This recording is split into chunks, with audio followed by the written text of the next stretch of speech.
Hello, welcome to Encounters with Paranormal News. My name is Melissa. I'm one of the co-hosts. And today is St. Patrick's Day. When you watch this, it will not be St. Patrick's Day, but today it is St. Patrick's Day, so enjoy my huge bow. I work in elementary school. We like to dress up. So, I've been reading through that legend book that I've kind of touched base on a few times in different paranormal news. Like I said a while ago when I first started reading this book, they believe that everything's kind of separate. So spirits, demons, witches, ghosts, they're all completely separate things. They're not the same thing. So I started, I started to kind of read through the witch chapter. There's a lot of different stories in there of what people would do. There's this one, I'm not elaborating on this one today, but it was called the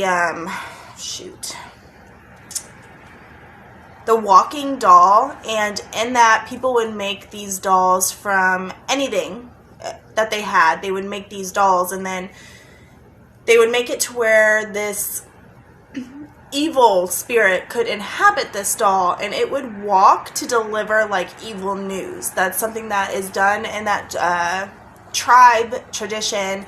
So they have it's just really interesting to learn about different cultures and what they do and what they believe in. This one I'm talking about is called the Skudakumooch, because I really like the name. That is the witch's name.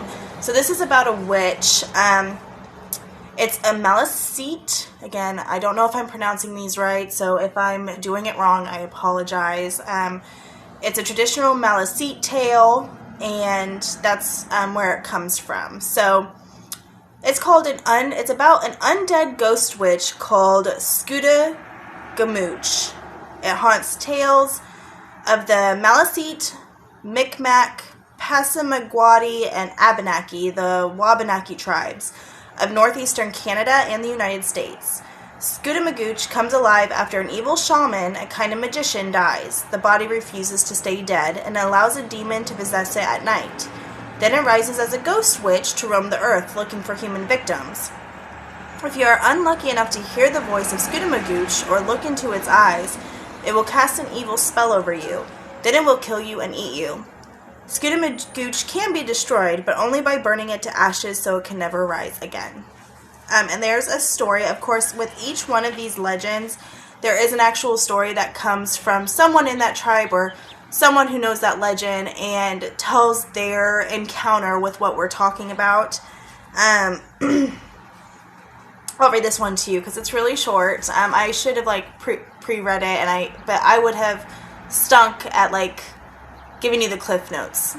I just feel like sometimes you just have to read the story. So, 2 hunters went out hunting. While they were far away from camp, a big snowstorm blew up and they got lost. After hours of wandering in the cold blizzard, they came to a deserted maple sugar camp. At the center of it was a vacant log hut. "Let us stop here for the night," they agreed. But the first hunter said, "I don't feel like going inside that place. It seems to be haunted by something. I don't feel right going in there." "Well," replied the second hunter, "we'll have to stop somewhere overnight rather than walk in that storm or freeze to death. This might be the place. We can dry out our clothes and we'll start again first thing in the morning." So they went inside the creaky old cabin. Cobwebs covered broken furniture and old bones lay across the floor. The place was dark and cold. But soon they built a fire and warmed up. They always carried dried deer meat and moose meat with them for their lunch, so they ate what they had left. By the firelight, they saw bunk beds in the corner and they decided to lie down to sleep. "What is this?" The first hunter jumped back as he looked down on his bed.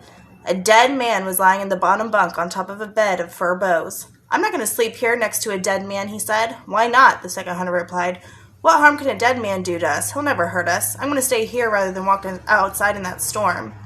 The second hunter soon fell asleep and was snoring. "I'm sorry, but if there was a dead body in the room that I was sleeping, I wouldn't just be like, meh, I'm going to turn around and go to sleep. I'm exhausted. I'll deal with that in the morning." No. What? Am I alone? But the first hunter couldn't sleep. Clearly, who could? He almost fell asleep once, but he was cold, and he got up to put some more wood on the fire. When the crackling of the new wood died down a little, he could hear another noise, a kind of gurgling noise. He looked across the room, then he looked to his sides, then he looked behind him. There he saw the dead man sucking the blood out of the neck of the other hunter. The dead man had come to life. Skudakumooch, the hunter realized in horror. Now this hunter picked up a bone lying near him on the floor and threw it with all his might behind his left shoulder to ward off the weird creature. Crack! He heard the bone hit the monster as his fingers fumbled to put on his snowshoes. Then he left the cabin grounds as fast as he could. As he fled through the woods toward his home, he had to cross a lake covered with ice. He slipped and slid. Sometimes his snowshoe crashed through a soft spot in the ice. Every once in a while, he looked behind him. Soon he saw a big ball of fire coming after him. He was partly across the lake, but this ball of fire was flying so fast that it almost caught up with him. He sighed with relief when he reached the other side, but the ball was coming closer, and now he could see his village in the distance. "Help!" he screamed as he ran. When they heard him, they also saw the ball of fire chasing him. So they all took their bows and arrows and shot at the ball of fire. That's the only way they could make it turn back. Then the hunter fell into their arms. He was unconscious. They carried him home, and after they cared for him and he had come to, he told them the story about the dead man at the maple sugar camp. The next morning, they all went to that place. Just as the hunter had described, inside the cabin they found the dead man lying on the bunk, right where the hunter had first seen him. On the other bed they found the other hunter with his jugular vein broken open and the blood drained out of him. Carefully they took him home and buried him in the Indian burying ground. But the other one? The dead man they buried. The dead man they burned. They tied him into a pile of wood and lit it on fire. That's the only way they could kill him so he wouldn't bother any more people. As Skudakumooch went up in flames, they could hear the bones cracking, and way off into the air, the fading sound of a screeching voice. So, that is the story of the Skudakumooch, and I still don't understand how someone could just... Could you? Would you? I mean, if the weather's bad, I don't know. I feel like if I saw a dead body, I wouldn't... I don't know if I just been... And the people that do that, obviously they end up dead, like in all the horror movies and everything. So, like, just don't do that. That's the moral of the story. If you come across a dead body and, like, you're in the middle of the woods and you're trying to get coverage, shelter, but you go in and there's a dead body there, leave. Until next time.